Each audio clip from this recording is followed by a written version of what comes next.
You're listening to the Churchosity Podcast, where we talk about the Gen X take on church culture.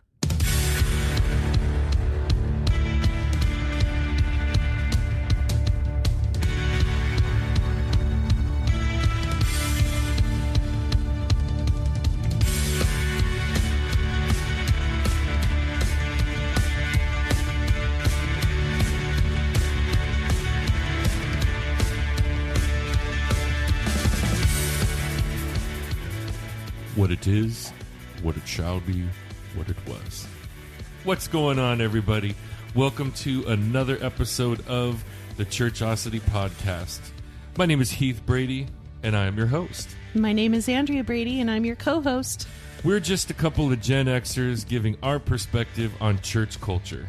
And this podcast is dedicated to the Gen X Christians. You know, the ones who just want to keep it simple. The ones who just want to live quiet, peaceable lives. We represent the generation of Christians who sometimes look at what other people are doing and thinks, whatever. But you know, as it says in 1 Timothy 1:5, the goal of our instruction is love, from a pure heart, and from a good conscience, and from a sincere faith. So what's going on, Andy? How you doing? I always say the same thing. Nothing. Just like when I'd come home from school every day. Right. How was school today? Fine. What'd you learn? Nothing. Stuff. What'd you think of my little horrible Walter Cronkite impression there at the top of the app? Yeah, that was awesome. That was my way of saying nothing. Nothing. I remember I used to say nuttin'. Nuttin'. What's going on, nuttin'? Nuttin'. And my mom would get so mad at me. Yeah. Nuttin', honey. Enunciate. Enunciate. Nuttin' is not in the dictionary. Nuttin' ain't in the dictionary. Nuttin'. Yeah, every day it was the same. I'd come home. What'd you learn? Nuttin'. How you doing? I'm all right. Anything new? No. And then you go hibernate in your room. Exactly. That was if your parents were home when you got home. Right. Well, usually that was like after practice if I were, in a sport or something. Oh, yeah. They'd be home by then. Yeah, that's true. Yeah. Have things changed that much? Now that we're talking about it, our kids have done the same exact thing to us. Right. Oh my gosh, what an epiphany. Yeah. What's new? Nothing. What'd you learn? Nothing. How was school? Boring. Do you like your classes? Yeah, No. They're fine. No. No. Most of the time they're like, no, I don't really like my classes. How's life been? It's been good. Yeah? Yeah. Short one-word answers still? Yeah, still one word. How's answer. life been? Good. Anything new? Nope. Nope. Okay. Moving right along. Like all this small talk. Yeah. Well, I have to tell you, especially because of what I do for a living, the holidays were nuts.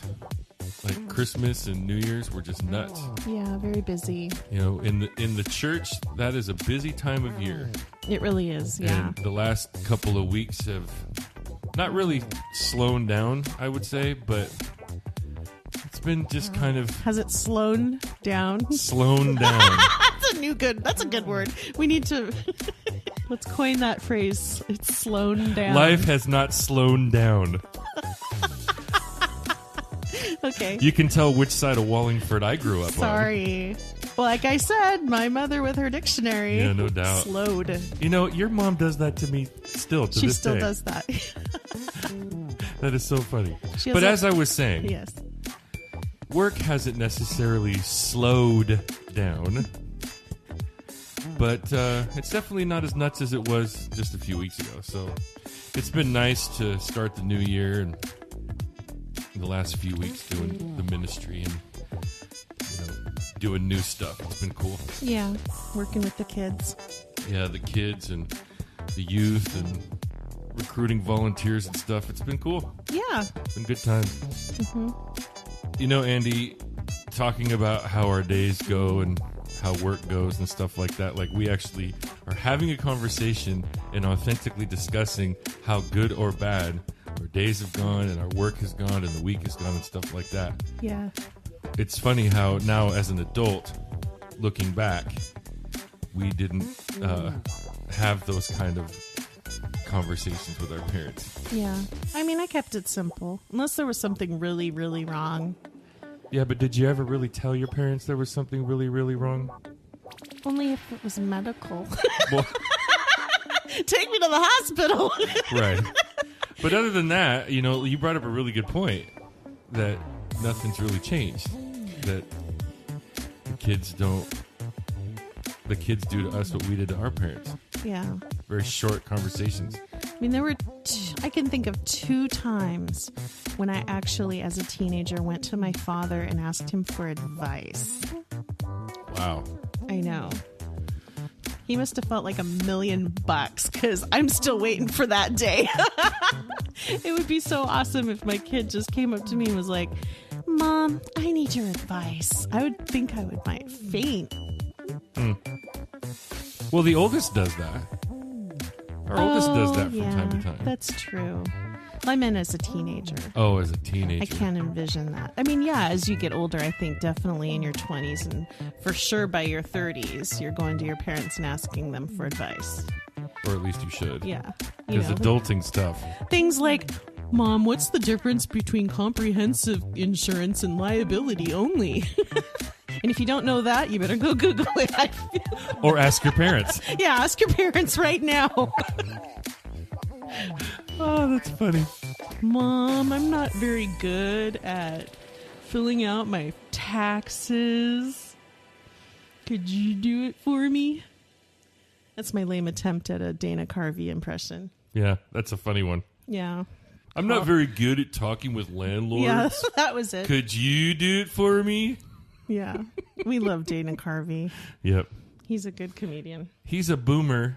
He is a boomer. That was a parent late in life, so it's almost like he's a Gen X parent.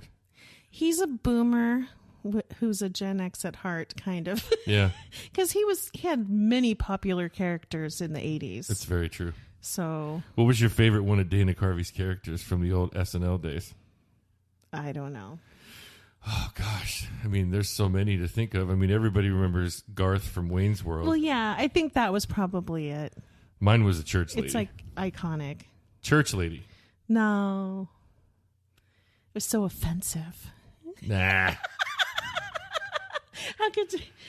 That's hilarious. Yeah, probably couldn't do that character today, though. Satan? Yeah.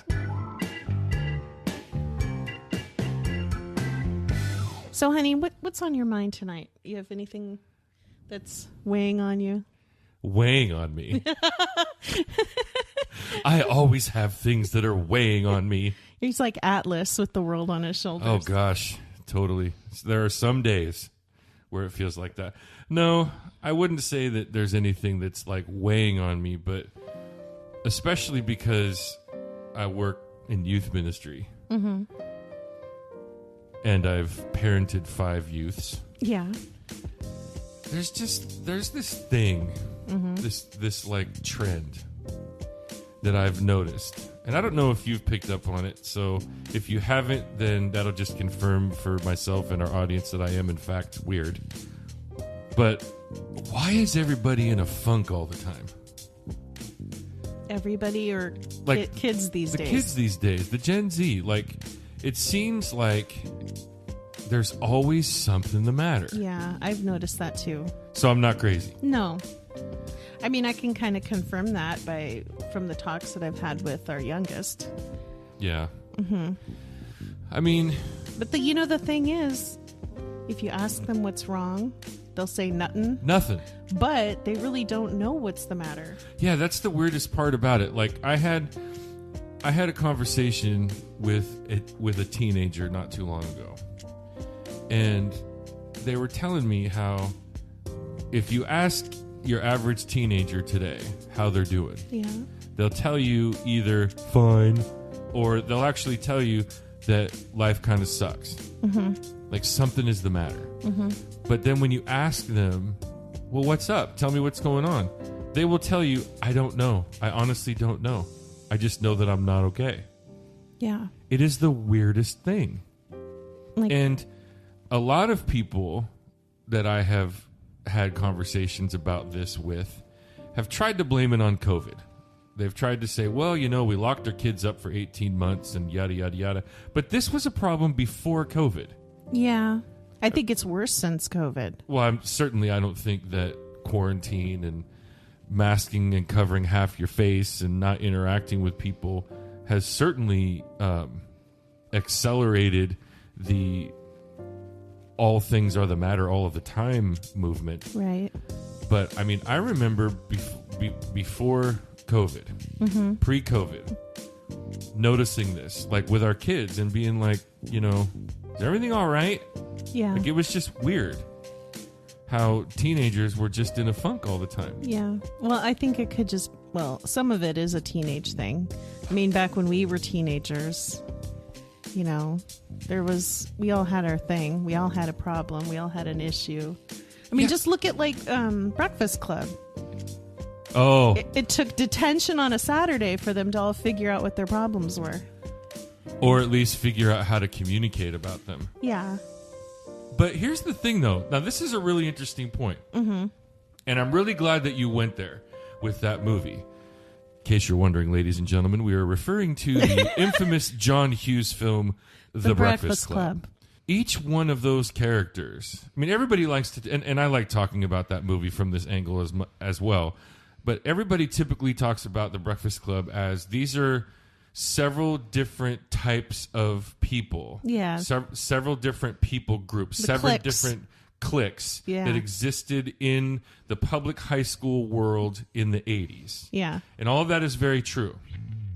But what's interesting, and you alluded to that, is that it took all of these different kids from different walks of life and different backgrounds to hang out together on a Saturday in the library to discover that all of them actually had one thing in common.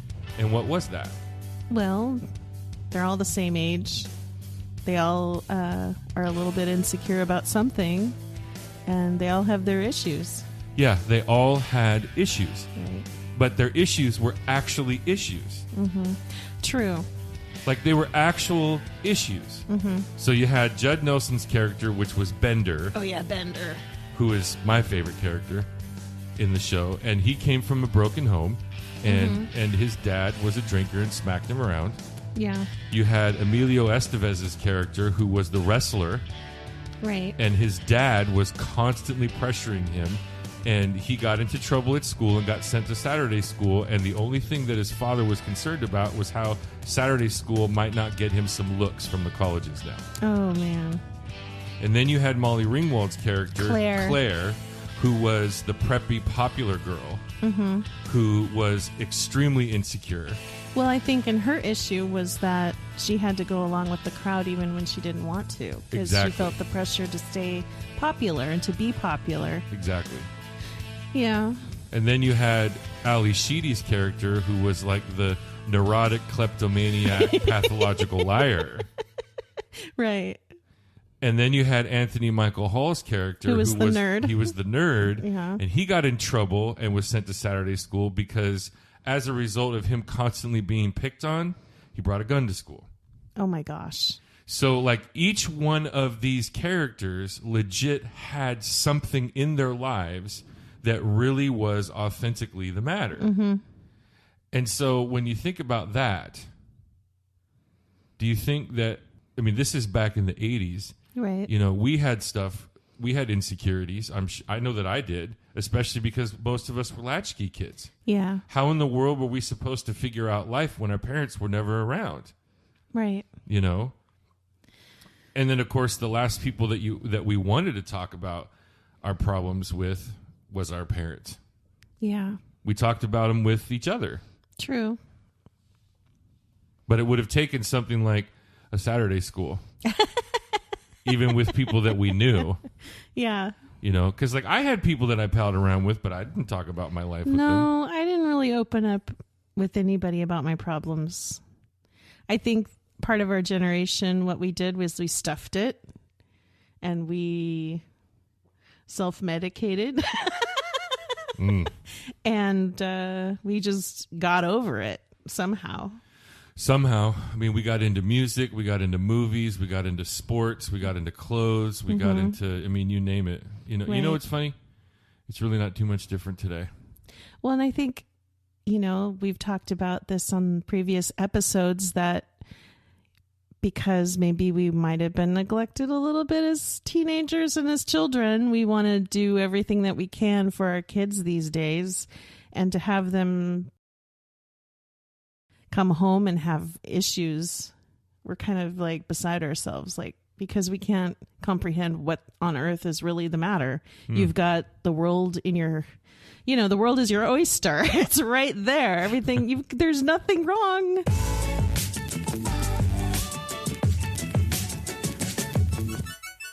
You've got everything you could possibly want. We give them everything that they could possibly want. Sometimes feels like that. Yeah. So what is the matter? Well, I have a theory. Do you? That doesn't surprise me. Yeah, it's just a theory. And again, I am not a psychologist, but I played one on television. No, just kidding. No, but all the years that I've been in ministry and working with youth and with children and kind of following these trends, this is my second real go around at working with youth, and a whole generation has passed in between my runs as a youth director. Yeah. When I was first a youth director, I was directing kids who are now millennials. Right. Now I'm a youth director who's directing kids who are Gen Z. Mm-hmm. And in the midst of all of that, I've parented both millennials and Gen Zs. And it seems like, because of everything that we like to talk about as far as like what things were like when we were kids and how that translated into our parenting style as a generation, and kind of trying to make sure that our kids had everything that they could possibly dream of and make the world their oyster. Yeah. I hate talking about this movie franchise, but I think that it speaks to my theory. What? Think about the underlying message of the Twilight movies. Oh, geez. You went there. Just think about this. Okay. A 15-year-old girl meets gross. the quote boy of her dreams. Falls in love. And decides that she's going to forever attach herself to this boy by becoming a vampire just like him. Right. Now, aside from how corny that is, think about that message. Just think about that for a second. Go back in time and pretend with me, play along, that we're 15 years old. Would you make a lifelong commitment to a boy or a girl at the age of 15? I think when you are a 15-year-old, even though you're completely immature and there's a lot of growing up to do, you throw yourself into a relationship. It's pretty I can see that. Yeah, but I'm not just saying like putting yourself into a relationship. I'm like talking about like making a lifelong decision. Right. At 15 years old. No. That's what I'm talking about. Yeah. And as I sit here and listen to what we're talking about here, not just the Twilight movies, but think about like the programming and the messages in the programming that we have sent Gen Z. Like it's almost like we are forcing our kids to grow up before they're ready. It's what it feels like. We're granting our kids permission to make real hard life choices that have lifelong consequences at such early ages in life. I was talking with somebody who works with kids recently, and they suggested the possibility that what's actually the matter with Gen Z kids, actually the matter, is that they're afraid of disappointing us because we've given them everything. Yeah. They don't want to let us down. And I have to tell you that as a former jock, meaning that I played sports like my whole life, with a stepdad that only paid attention to me when I was on the football field. Yeah. That resonates with me. I know. So that must have come from a Gen X perspective. completely. Because I don't think that Gen Z cares about that. You don't think so? No. Oh. Well, then we're the ones who cared about pleasing our parents and not disappointing them. I really don't think Gen Z cares about that at all. I think they care about disappointing themselves and setting themselves up for failure. Ooh. I've been thinking that they're more like, I don't want to be 25 or 30 and have regrets about the life choices I've made up till then, if they even think that far ahead. I just don't see it. I don't think that they care that much. Well, I know that young people don't like upsetting their parents. Yeah, because there's consequences. No, but like seriously, like if a young person does something that hurts their parents' feelings, yeah, they don't like that. Well, yeah. They don't like their parents' feelings getting hurt. Right. You know. And I think that that's something different from our generation, because I didn't and I'm speaking for me personally. Like, when I made decisions when I was a teenager, it didn't really have to do with whether or not it was going to hurt my parents' feelings. Mm-hmm. It had to do with whether or not I could survive the day. Yeah. Well, first of all, I can't even envision hurting my parents' feelings because I never could know what they're feeling. Well, and they never shared that with me. Well, and to be fair, you and I talk about this all the time, that we may in fact be the last generation that was raised to respect our elders. True. So, like, part of the reason why I never really worried about upsetting my parents was because I was more concerned about being respectful to my parents. Yeah.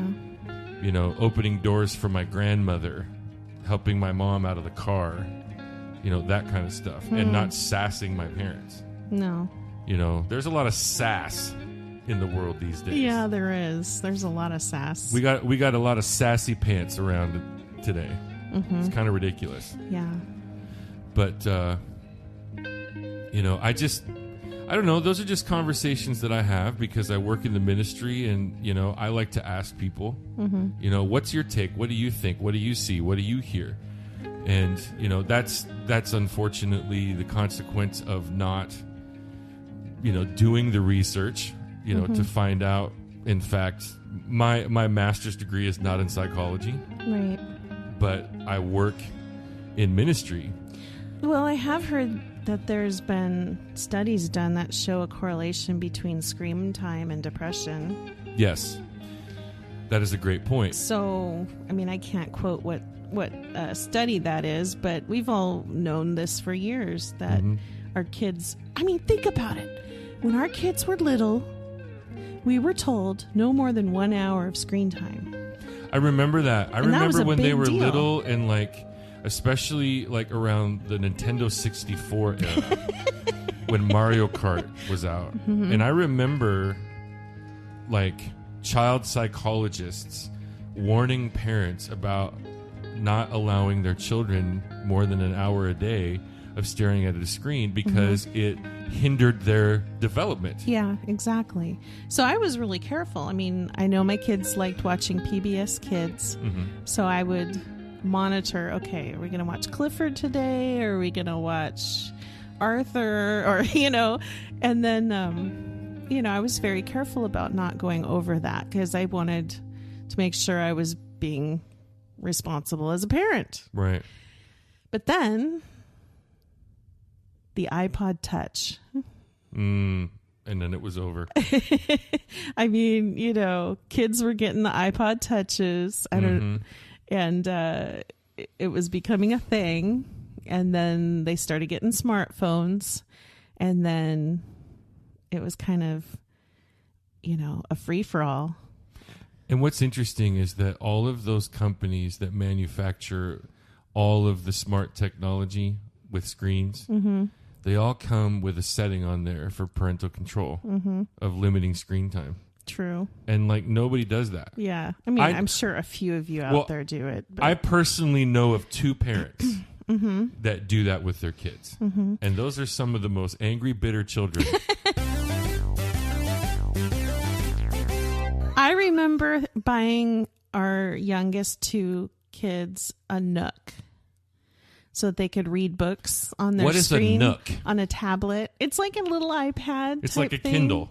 Yeah, I'm sure people know what a Nook is. You can still get them, can't you? I don't know, because I haven't heard anyone say that for years. A Nook. I hear people talk about Kindle Fire still, but I don't hear anyone talking about that's the Amazon one. This was the Barnes & Noble one. Oh, that's right. I remember getting those. Okay. Yes, so we had a couple of Nooks, and they loved their Nook. And I didn't feel as guilty about letting them have screen time because it was all they did was reading. Read on it, right? Yeah, there were a couple of really lame games on there, too. Lame games. And there was actually a way for them to go on the internet if they could figure it out, which they eventually did. Yeah. But it was so slow. I'm just thinking, we've let our teenagers pretty much have unlimited screen time. And they have all of their books and stuff. I mean, all of it's digital. Everything as a high schooler is digital. They work in the cloud. They do all their homework on a laptop. They need a laptop to do their work. And, they have their smartphones. And because of COVID, what have we done? Out of necessity, they've had to go online, spending hours and hours and hours and hours a day online, all by themselves in their room, doing work, or looking at a screen, or logging in and pretending like they're there. Yeah, they're checked out. They've got their laptops open, and they're staring at their smartphones and glancing at their laptops for hours and hours and hours. Yeah, we locked our kids up basically for 18 months, told them that they couldn't go anywhere. Yeah, that's pretty nuts. I don't really envy that. No. I had a conversation not too long ago with a college professor who is the dean of the counseling department at this university. Mm-hmm. And he's got a pair of doctorates, and one of them just happens to be in psychology. Okay. And I know the guy pretty well. I wouldn't say we're friends, but I know him pretty well. And so I was able to get him to open up to me and answer some questions. I brought this up, and he said to me that the studies have shown the numbers and data are out there, that the studies show the direct correlation between the amount of time that we stare at a screen and how it affects us psychologically. Mm-hmm. That it feeds into depression and anger and seclusion, and that it is obvious that especially with our youngest, with Gen Z, there's obviously babies after them, but we're talking about Gen Z and how there's always seems to be something the matter, and everyone is in a funk, but they don't know what is the matter. Mm-hmm.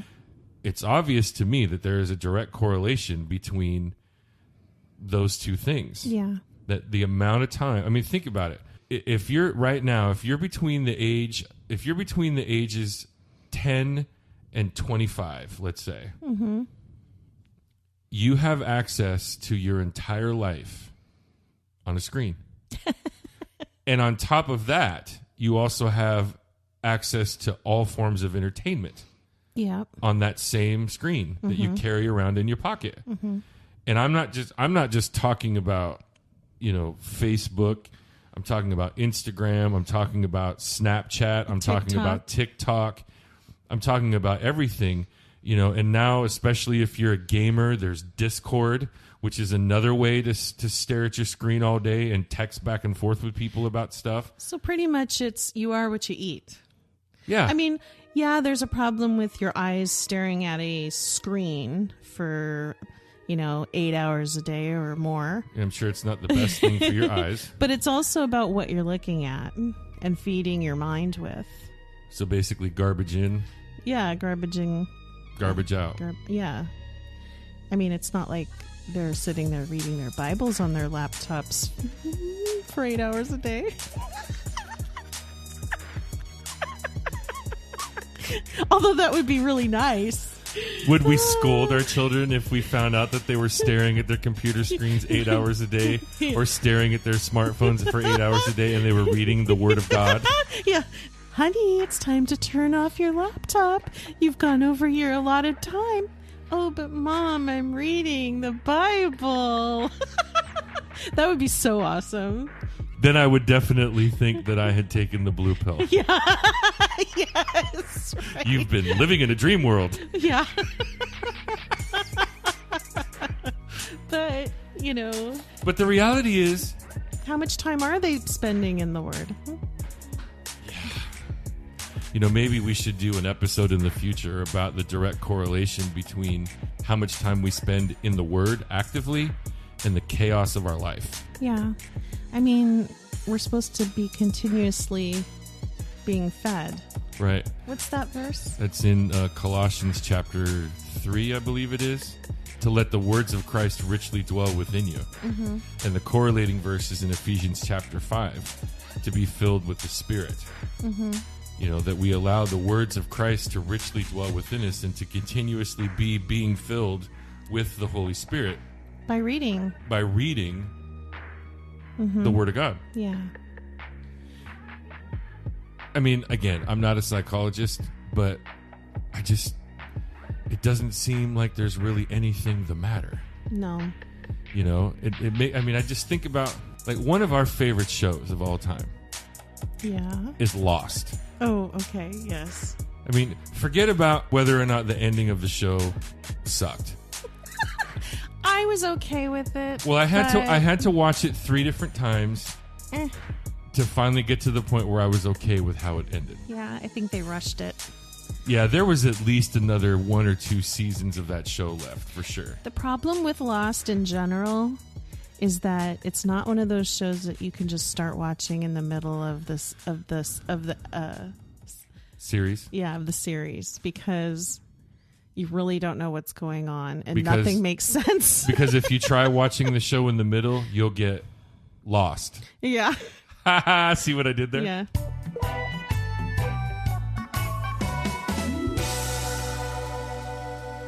Yeah. I mean, I remember binging the first season because I wasn't interested. Right. And a buddy of mine told me about the show, and I was like, I don't want to watch another one of these. Oh, I'm stranded on a deserted island with all these strangers, kind of a thing. Like, for me, back when the show Lost came out, I had already done like 3 seasons of Survivor. Like, I was done with that whole concept, right? Yeah. And so my buddy, he was like, dude, I'm telling you, it's the most unique show. You will love it. It was a unique show, and everyone's trying to replicate it now. There are so many shows that, yeah, I mean, Lost was kind of the catalyst for the blueprint for a lot of programming on television. Mm-hmm. The way that all of the characters on the show are somehow connected to each other. They all have a backstory that connects them to each other. On the show, they go backwards and forwards in time to show like what happened to this person back then and then what happened to them in the future. This was the first show that really ever did something like that. Yeah. But here's the thing, and I don't really want to spoil the show too much for anybody. Spoil it. It's been out forever. Yeah, that's true. If you haven't watched it by now, you're probably not going to. And if you haven't watched it by now, you'll be totally lost in the conversation. Correct. You've got all of these characters that were on an airplane, and the airplane's like splits in half, and all of them crash land on an island. Some of them land on one side of the island, some of them land on the other side of the island. Yeah. And they're on the island, they're stuck on the island for a total of 108 days. But here's the thing. Every single one of those characters is somehow connected to each other from the past, from their past.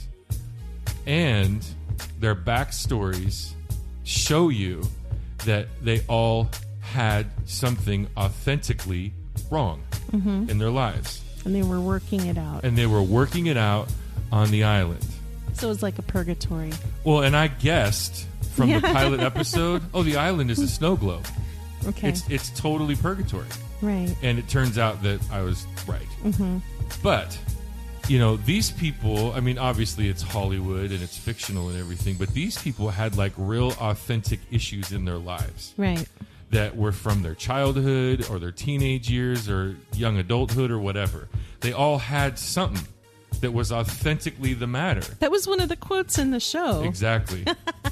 Hurley, one of my favorite characters, he liked this girl who thought she was crazy, and she liked him too. But she was like, but I'm kind of crazy. And he's like, well, we all got something. Yeah. I still, to this day, you put that episode on and that scene comes on the television, I will start crying. Right. He's like, Hurley, but I'm crazy. Yeah. But we all got something, right? What he really meant was, yeah, but you're a hot chick. And I'm in love with you. Yes. So, I just, I think about how, it was Hollywood and it was fictional and all of these characters, they're not real. Right. But yet, through 6 seasons of television, this show, like, deep dove into these people's issues. Mm-hmm. Right. And I just, I think about the young generation today walking around like in a fog, in a funk, like all of the time. Mm-hmm. And nothing's really the matter. Yeah. But yet everybody has something the matter. And it's almost as if everyone has to, like, this is the new peer pressure. Like, you have to be mad and you have to be depressed and something's got to constantly be the matter. Mm-hmm. It's cool to be angsty. Yeah, it's cool to be angsty. You got that right. And I just wish that it would stop being cool. Mm-hmm. What was it cool to be when we were teenagers? When we were teenagers? Rebellious? It was cool to be rebellious. Yeah.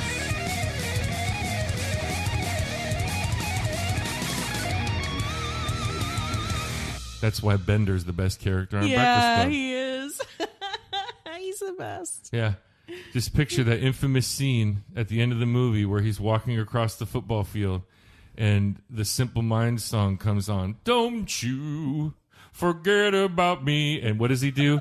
He pumps his fist to the sky. Right. Like, I am a rebel and I won the day. Yeah. And, I don't know what message John Hughes was trying to get across. I don't know if it was we're all different, but we all got something. I don't know if it was his poor attempt at trying to display how to break down barriers between people groups. I don't know what his message was in that movie. I think that's part of it. I think it was we're all different, but we are all the same and we can all connect on some level. Yeah, and I think that that's totally true. Yeah, we can all be friends even if we're different. Yeah. And I think that at the end of the day, Scripture tells us to be anxious for nothing, but to commit all things to prayer. Yeah. Scripture tells us to seek first the kingdom of God and His righteousness, and then all of these things will be added unto us. Mm-hmm. Like, and what's the greatest commandment? To love the Lord your God with all of your heart, with all of your soul, with all of your mind, and with all of your strength. Mm-hmm. And love your neighbor as yourself. That's the second greatest commandment. Yeah. And it's funny because we can't really, truly, deeply love our neighbor as ourselves. We can't truly have relationships with people. We can't truly have nothing be the matter. Mm-hmm. We can't come out of this funk until we have first loved the Lord our God with all that is within us. I know that it sounds cliche, but Jesus really is the answer to it all. It never ceases to amaze me how correct the book of Ecclesiastes is. That there's nothing new under the sun. That what happened before will happen again. Mm-hmm. It's just with every single generation, there is always this cycle within every single one of us of where we deny God, we deny His lordship, we chase after other gods, we chase after other stuff, until the point, hopefully, where we come to the end of all of that and go, okay, none of this is working and none of this is bringing me joy. Mm-hmm. Because let's be honest, the reason why anyone, especially Gen Z, is in a funk is because of all of the other stuff that they're chasing after to bring them joy and contentment and peace in their lives. And yet the very fact that there's always something the matter should prove that none of that's actually bringing them joy. Mm-hmm. How can it be joyful to be empty of all joy all of the time? Right. You know what I'm saying? Mm-hmm.